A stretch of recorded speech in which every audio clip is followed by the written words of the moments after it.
మహాకవి ఉమర్ అలీ షా వారు మానవతావాది, సంఘ సంస్కర్త, కుల మత జాతి భేదాలను వ్యతిరేకించిన సంస్కరణవాది.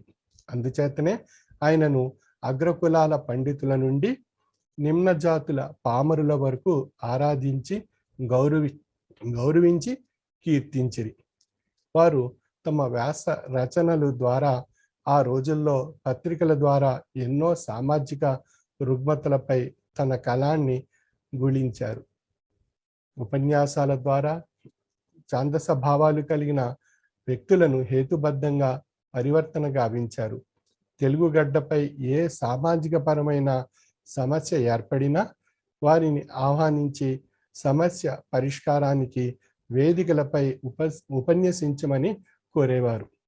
బాపట్ల, బందరు, బెజవాడ, ఏలూరు, రాజమహేంద్రవరం, విశాఖపట్నం ప్రాంతాల్లో జరిగిన సభల్లో వారు జాతీయ ఉద్యమం, కుల వివక్షత, మత సామరస్యంపై చేసిన ప్రసంగాలే ఇందుకు తార్కాణము.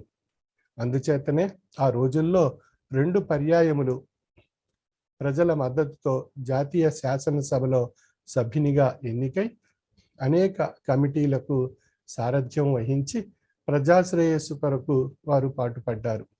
బ్రిటిష్ ప్రభుత్వం విధించిన ఎన్నో నిర్బంధాలను ప్రతిఘటించి ప్రజాస్వేచ్ఛకు తావునిచ్చారు. ఆధ్యాత్మిక గురువుగా భారతీయ సంస్కృతి సాంప్రదాయాలకు రాయబారమనర్చి మత సామరస్యమును కాపాడారు.